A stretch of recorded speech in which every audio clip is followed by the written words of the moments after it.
Pourquoi le cœur noir? Pourquoi le cœur noir? Eh bien, il faut d'abord savoir que le cœur noir en Afrique, c'est d'abord quelque chose de naturel.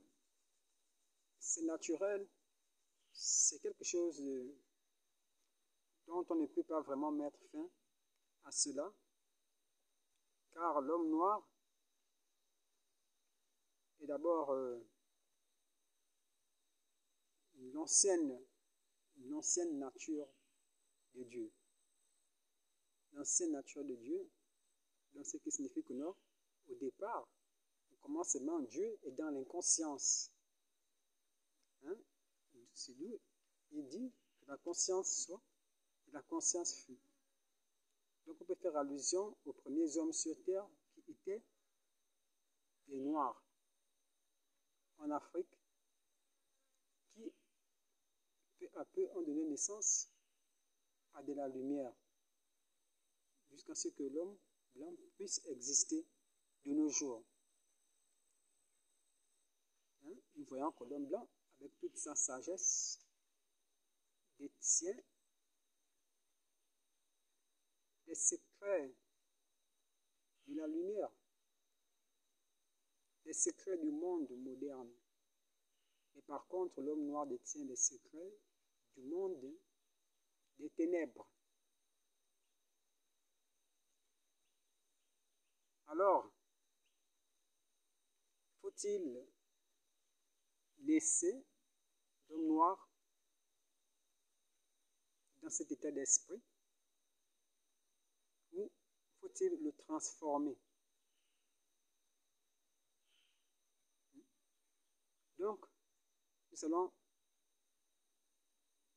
vous dire comment faire pour que l'homme noir, les hommes noirs qui ont le cœur noir en Afrique puissent changer. C'est si simple. Pour commencer d'abord, on ne juge pas les gens.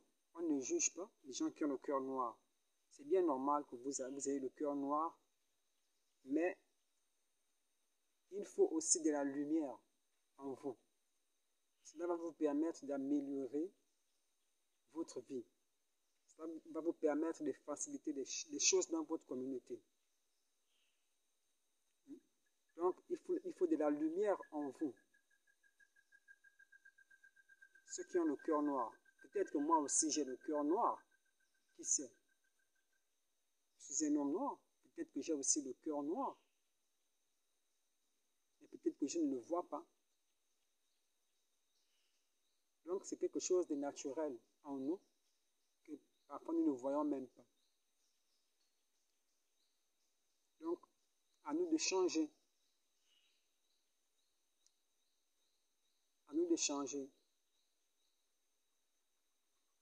Le cœur noir nous pousse à mépriser les autres. Le cœur noir nous donne un esprit égocentrisme. Un esprit égocentrique, c'est un esprit qui se met au centre de tout, qui veut que tout ce qui est appréciable passe par lui. Si ça ne passe pas par lui, il n'est pas d'accord, il va chercher à détruire. Voici l'esprit égocentrique. C'est l'esprit que nous donne le cœur noir. C'est mauvais, c'est pas du tout bon. Donc, c'est un esprit qui est accompagné de beaucoup de démons là. On ne dit pas que c'est mauvais d'avoir des démons en soi. Les démons, en quelque sorte, c'est aussi une protection. Mais il faut savoir quand est-ce qu'il faut être noir et quand est-ce qu'il faut être blanc dans le cœur. Si vous laissez rien que le cœur noir agir à chaque fois, votre vie, vous ne pourrez pas être heureux.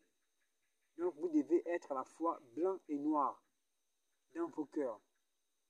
Donc, si le cœur noir prend toute la place, c'est très dangereux vous, dans une communauté, vous avez besoin aussi d'avoir de la lumière dans vos cœurs. Bon, maintenant, nous allons chercher à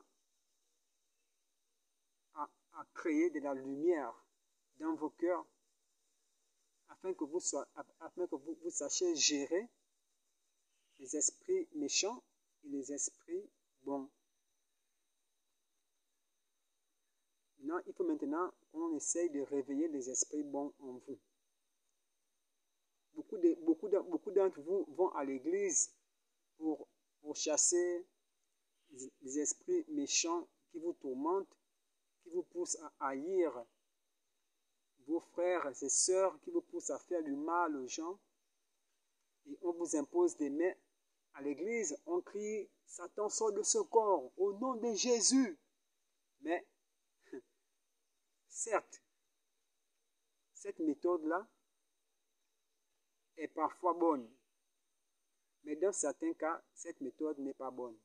Cette méthode peut agir, je n'en disconviens pas, car c'est la parole. Satan sort de ce corps au nom de Jésus. C'est la parole. Cette méthode peut agir. Mais la méthode la plus efficace, c'est celle que vous faites vous-même, en vous-même. Hein?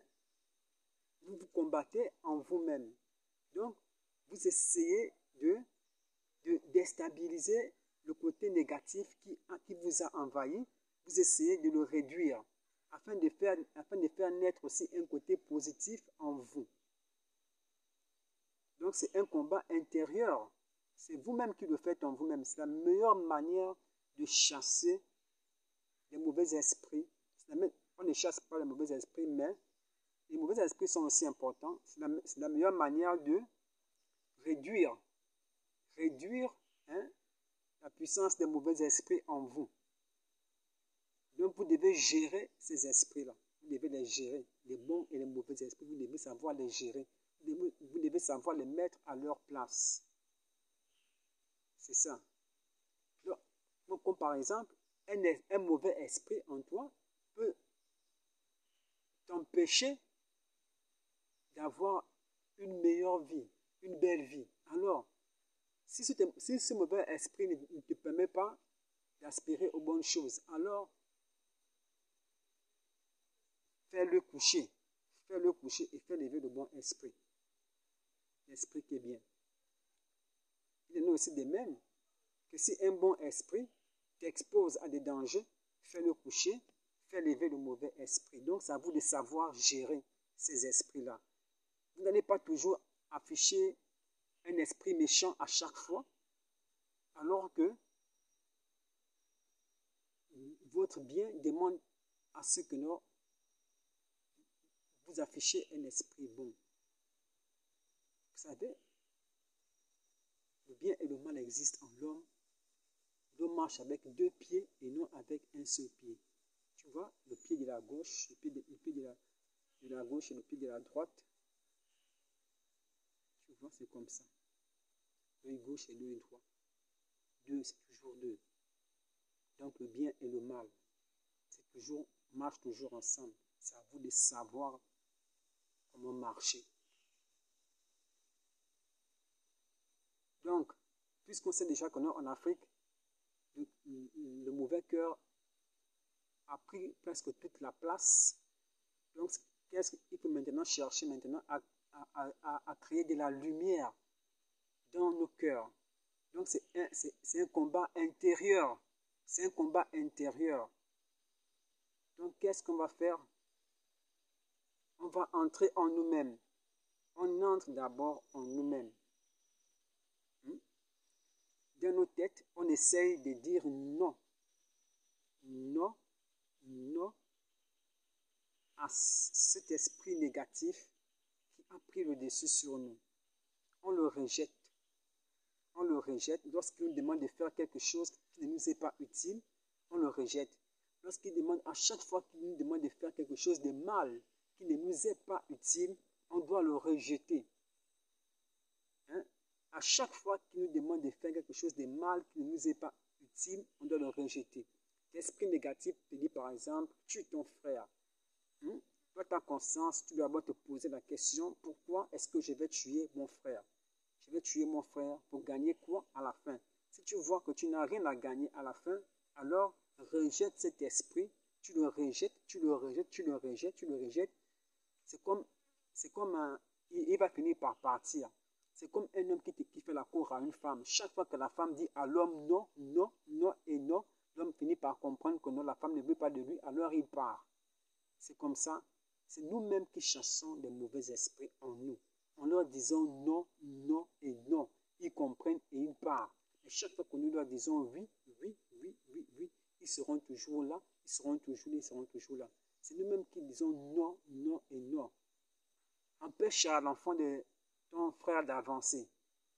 Pose-toi la question, en quoi est-ce que c'était utile d'empêcher un enfant de ton frère d'avancer? Dis non, non et non et il va partir. Cet esprit va partir. Mais si tu nourris cet esprit-là, tu vas te retrouver en train de faire des choses minables, en train de surveiller la vie de ton neveu, en train de courir derrière lui, savoir jusqu'à quel niveau il en est, tout ça, alors que ça ne te rapporte vraiment rien du tout, c'est juste un esprit négatif que tu es en train de nourrir comme ça. Donc cet esprit-là, il faut le maîtriser, il faut lui dire non, non et non, et il va s'endormir, il va rester tranquille. C'est comme ça. C'est à nous-mêmes de les combattre. Parce que ces esprits peuvent nous empêcher d'aspirer aux choses positives.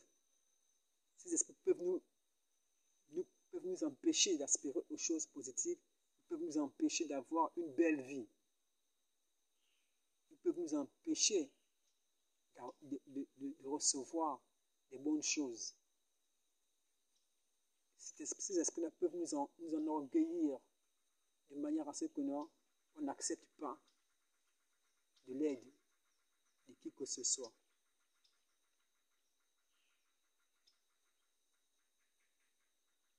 Et vous voyez que c'est un combat intérieur que nous-mêmes nous devons faire pour y arriver.